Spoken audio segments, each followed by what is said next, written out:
I want to say thank you because Hey, welcome back. Welcome back is what you're supposed to say. what I honor, Tom, is your willingness to put your life on hold and go and serve for your country and stand up for the rest of us.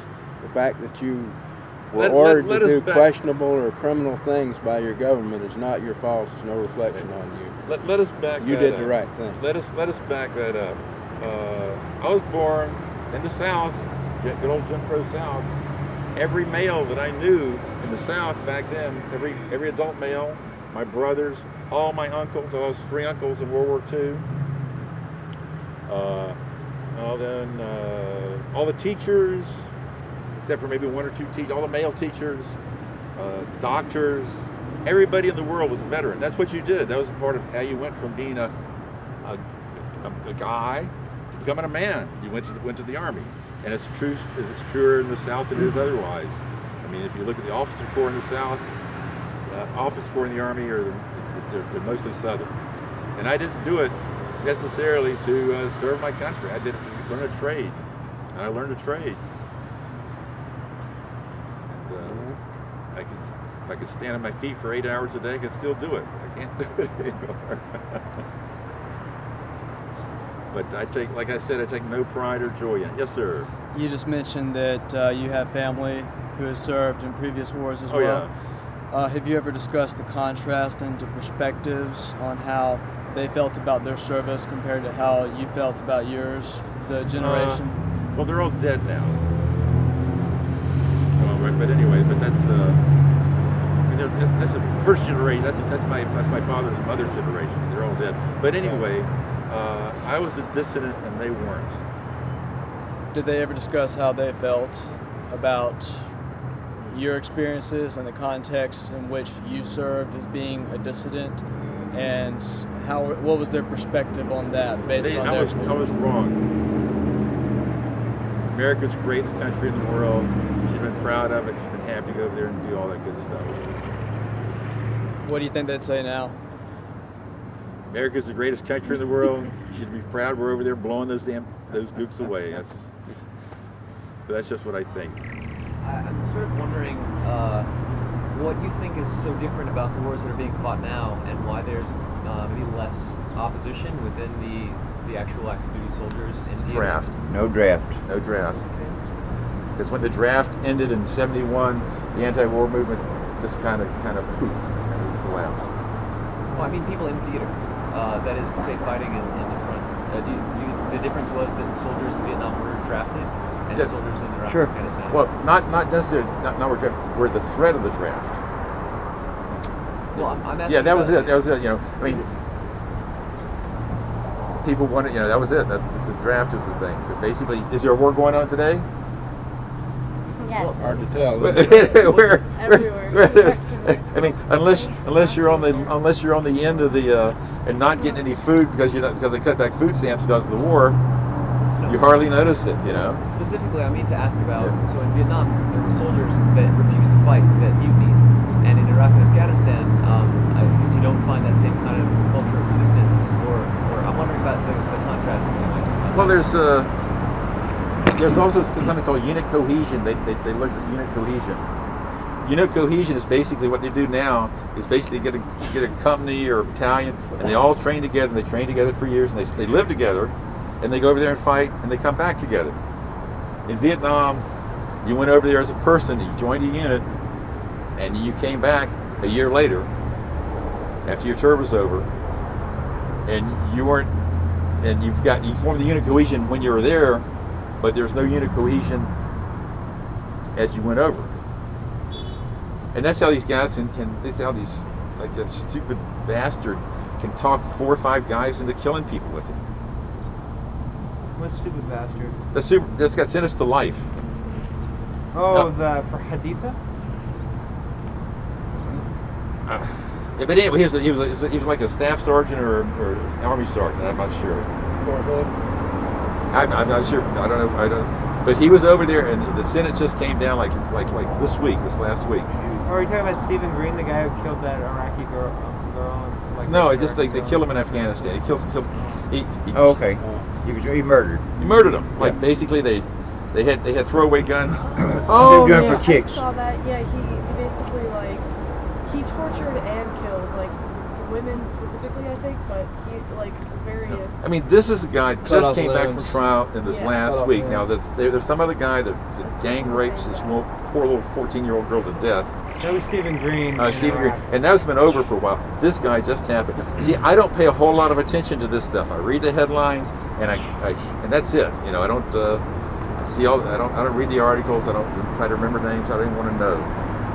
I don't look at the casualty counts, but I just kind of read this little blurb up there with the article, and this guy just got sentenced. I think a big difference in the Army as posted now in Vietnam was we were much younger.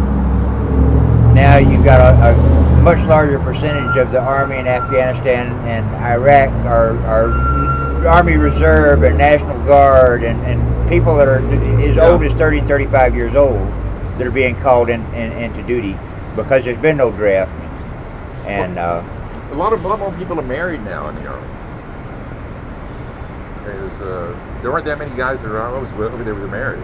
There's some, but today it's a career, it's a job. So you get a job, you get married. back then you got out of high school and you went to Vietnam, unless you were wealthy enough to be able to afford the kind of deferment that was, there for the gentry, basically. Yes, ma'am. I have a question regarding class warfare and how this is developing in our country and in other countries. If you ever take a look at like scenes around, if you ever look at like scenes of like protests around your country, around other countries, do you think that this sort of class warfare is kind of an indication of a like actual war, and in what ways can you feel that this is developing in a militant style?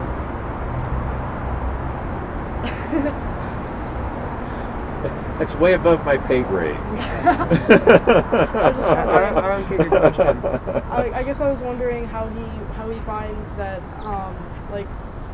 I don't know if it really seems that way to other people, but I feel like a lot of like these situations globally are like these little, I mean not even little, but just many accounts of class warfare indications. So I guess my question is, how do you see that, and like how do you see that progression becoming more militant if you do, and how do you? Give an example. Well, I mean, like all the protests going around everywhere. I mean, that's a large example, but I mean, it's relevant. well, more of a deteriorating economic system will lead to more protests. And I don't know how bloody Oakland's going to get tonight, or they're going to close down a couple of places. Portland, I think, going to be closed down. We'll see how bloody those good things get. And they'll lead to more protests. Here's probably a better question. Do you think that I don't know how to ask this question, but do you think that police forces have become militant? They've become a lot more military. Yeah. A lot more military. They've become a lot better armed. They've got. Could you elaborate on that? Like a lot better arms, just for. Okay, well, basically, back in the good old days, I mean, when the night of the bayonets, nobody remembers that.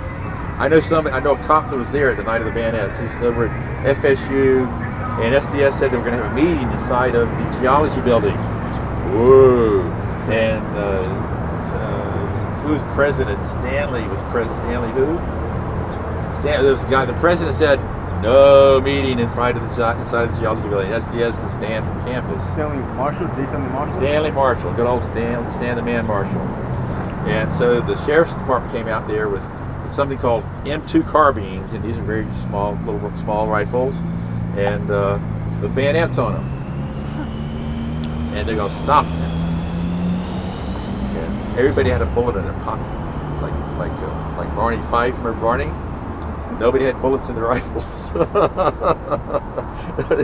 Everybody had a couple bullets in their pocket, just in case.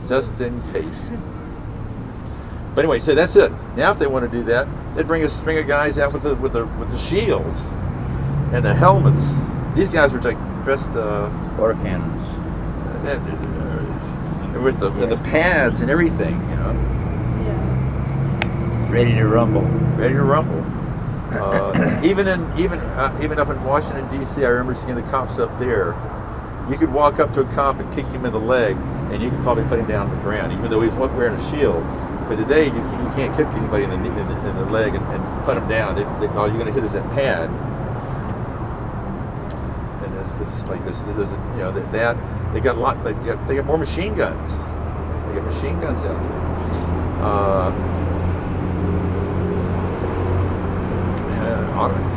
It's just they've what is it called? Who are the squads? The SWAT teams.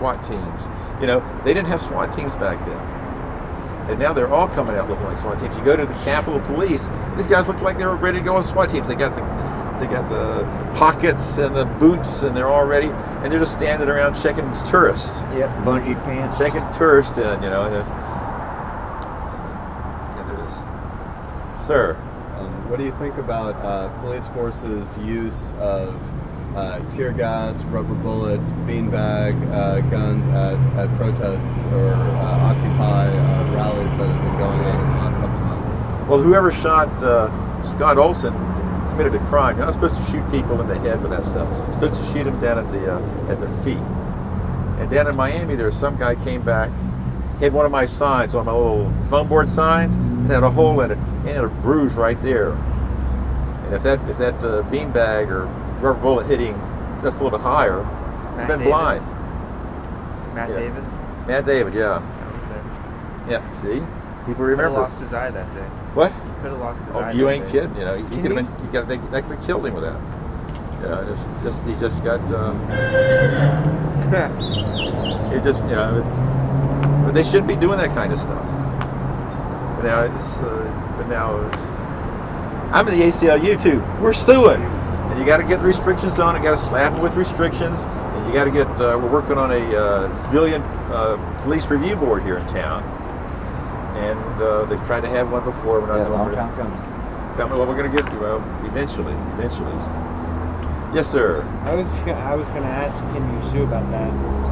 Yeah, Olson has a good case. Olson has a good case. And I mean, will it be awarded damages? Probably? Oh yeah, that's why you sue. You know, if you can't get damages, there's no reason to sue. And also, I was going to say, how does this compare to the way police and authorities treated the demonstrations in the Vietnam era? I know Kent State happened, but that's pretty much all I know. See, you got to remember there's this continuum here. You got a history here. Let's see, 50 years ago, and this is back in 1960, before the Vietnam War, before resistance.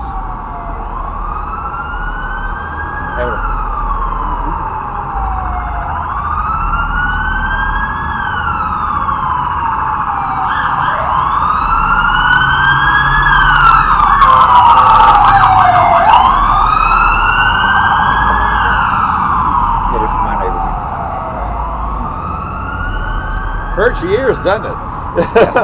Okay. Back in the 50s and 60s, cops could kill you, and that'd be it. That'd be the end. That's the end of you.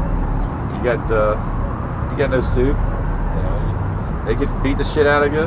And Your Honor, look at there. He bruised my hand up. That's a felonious assault on a police officer right there. Look at my knuckles are all bruised up. Well, that's what happened to my uncle. He came back from World War II. Nice post-traumatic stress disorder. I don't know. I've never met him. He was like he died when I was like 4 or 5 years old, and he was a drunk. And I think he was just mean. And he got in a fight with the cops. They killed him, beat him to death. Uncle Carlisle. He was not the great white hope of our family. Uncle Ernest, Thomas Ernest Baxter, that's me. Uncle Ernie, he was like the first of his generation in my family, my collateral family, that ever graduated from high school. He was the great white hope. And he went off to World War II, and he was like a sergeant after like 2 years. And they were tighter on rank back then than they are today. I don't know if you noticed these guys coming back from Iraq as E4s, E4s. If you came back from Vietnam, you were an E4, and most of us were E5s. When we were coming back, E5s were just like, we were processed with everybody else. We were just, if you're a private at E5, you just process right on through. You know? A lot better pay nowadays, too. A lot better pay, but anyway. Okay, then, when I got arrested, there's some question as to whether you could actually be in a public place. Do you all have a permit for this place today? Okay. You don't need a permit today to be in a public place, not blocking the sidewalk, not making a lot of noise, not disturbing anybody, like we're here, and perfectly legally.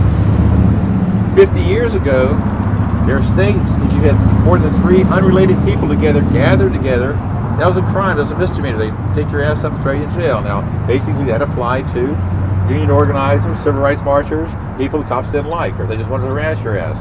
They'd arrest you. There you go. You'd go off. When I got arrested, it was kind of up in the air.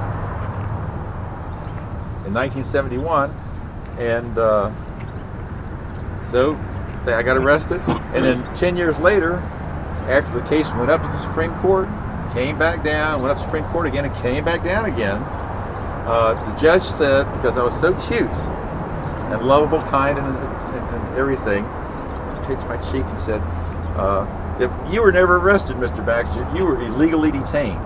So if anybody ever asks you whether you're arrested, you tell them no, you never arrested. And I got $1,000 for every night I spent in jail, so I got $3,000 bucks. Oh, nice. And that was enough to put a down payment on a house. No. But now that's a long time ago. Now I can't even buy a used car for. I guess you can buy some kind of a used car for $3,000. You could buy. When it happened, they were talking about $10,000. Then you could really buy. You could buy in '71. You could buy like 2.5 Volvos for that 1971. Off the boat.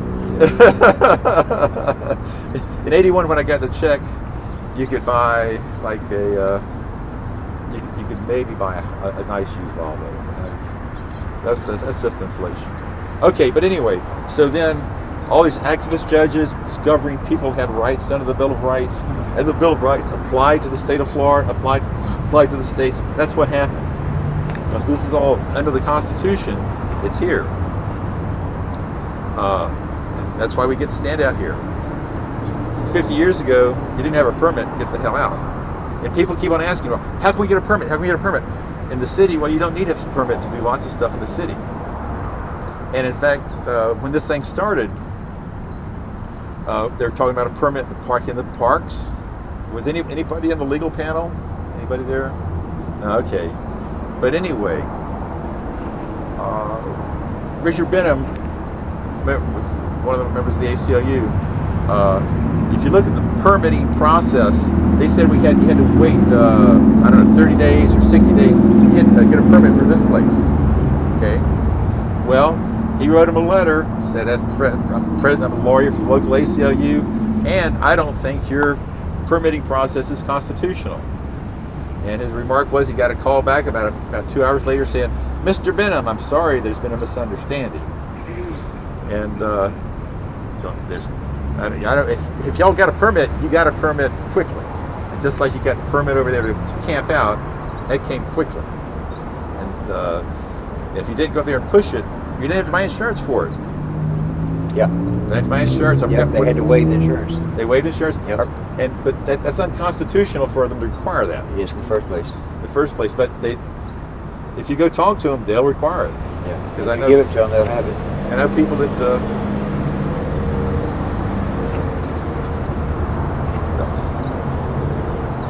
Okay, was that it? That's about it for my little constitutional. And the ACLU was deeply involved in this, and the NAACP was deeply involved in this, and the Southern Leadership Conference was deeply involved in this, and the people the lawyers, they're not all bad, and the people that went to jail, got beaten, and died, did a lot more for our freedoms here than all the soldiers everyone ever sees in our history.